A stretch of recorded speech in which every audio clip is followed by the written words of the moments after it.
নমস্কার, পল্লবীর টুকিটাকিতে আপনাদের সবাইকে স্বাগত। আজকে বানাবো রেস্টুরেন্টের মতো করে এগ চিকেন চাউমিন।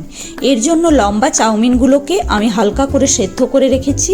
কিছুটা পরিমাণে গাজর, বরবটি, বাঁধাকপি এবং পেঁয়াজকে কুচিয়ে রেখেছি। ডিমটাকে ছোট ছোট করে ফ্রাই করে রেখেছি এবং চিকেনকে লবণ, হলুদ এবং লঙ্কা দিয়ে হালকা করে একটু ফ্রাই করে রেখেছি। এরপর কড়াইতে তেল দিয়ে তেলটাকে গরম করে ওর মধ্যে সেদ্ধ করে রাখা চাউমিনটাকে দিয়ে একটু হালকা করে ফ্রাই করে নেব। এতে চাউমিনের যে কাঁচা ভাবটা থাকে ওটা থাকবে না এবং চাউমিনটা খুব ঝরঝরে হয়। সেদ্ধ করার সময় আপনারা অল্প পরিমাণে লবণ দিয়ে সেদ্ধ করে নেবেন। ভাজা হয়ে গেছে, এবার চাউমিনটাকে তুলে নেব। এরপর কড়াইতে আবার তেল দিয়ে তেলটা গরম করে ওর মধ্যে কুচিয়ে রাখা গাজরটাকে দিয়ে এদিক ওদিক করে নাড়াচাড়া করে ওর মধ্যে দিয়ে দেব বরবটিটাকে দিয়ে নাড়াচাড়া করে ওর মধ্যে দিয়ে দেব কুচিয়ে রাখা বাঁধাকপিটাকে দিয়ে অল্প পরিমাণে লবণ দিয়ে হালকা ফ্রাই করে নেব। সবজিটা বেশি ফ্রাই করব না, কারণ চাউমিনের সবজি বেশি ফ্রাই করলে ভালো লাগে না। আপনারা খেয়াল করবেন, রেস্টুরেন্টে চাউমিনের সবজি খুব বেশি ফ্রাই করা হয় না।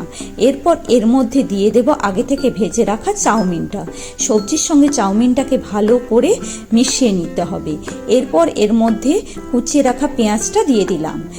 পেঁয়াজটাকে ভালো করে চাউমিনের সঙ্গে মিশিয়ে নিয়ে এরপর এর মধ্যে দিয়ে দিতে হবে কিছুটা পরিমাণে সয়া সস। চাউমিনে আপনারা অবশ্যই সয়া সস দেবেন, এতে চাউমিনের টেস্ট পুরো অন্যরকম হয়।